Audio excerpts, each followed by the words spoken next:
Parce que le chef de l'État, qui lui a fait confiance pour pouvoir assurer la sécurité des Congolaises et des Congolais,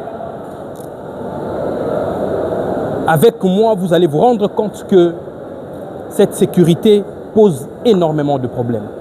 C'est comme ça que 56 députés ont apposé leur signature sur ces documents et retirant ainsi leur confiance au vice-premier ministre de l'Intérieur et lui demandant, l'exigeant tel que le règlement intérieur de l'Assemblée nationale les stipule, ainsi que la Constitution, de déposer sa démission.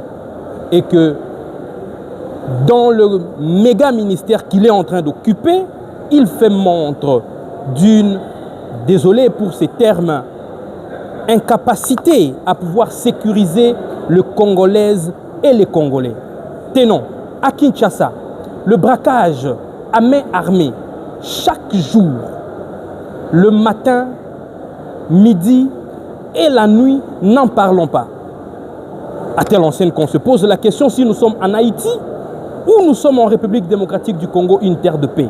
Nous sommes tous de l'Union sacrée, oui, mais lorsque un membre de l'Union sacrée n'est pas à mesure de sécuriser les Congolaises et les Congolais, nous ne pouvons pas laisser le mandat et le bilan du chef de l'État être noirci par une incompétence qui s'avère notoire.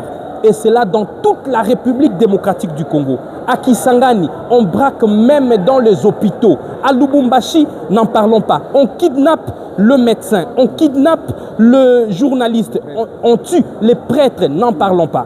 En Ituri, dans le sud Kivu, malgré les efforts que le président de la République est en train de fournir pour rétablir la paix, il met des moyens pour la sécurisation des Congolais. Mais qu'est-ce qui est déplorable que de voir, même en plein Kinshasa, en plein centre-ville du marché central, on vient braquer pendant la journée. Monsieur le vice-premier ministre, ministre de l'Intérieur, vous pouvez être compétent ailleurs. Mais dans ces méga ministères, je sais que aucun Congolais ne va être contre moi. Et moi, ici, je suis en train d'agir avec mes collègues. J'ai leur bénédiction. Je suis le petit-fils du feu Sphinx délimité. Lorsqu'il remarque que quelque chose ne va pas, notre grand-père, Étienne Tshisekedi Wamulumba, ne mâchait pas sa langue.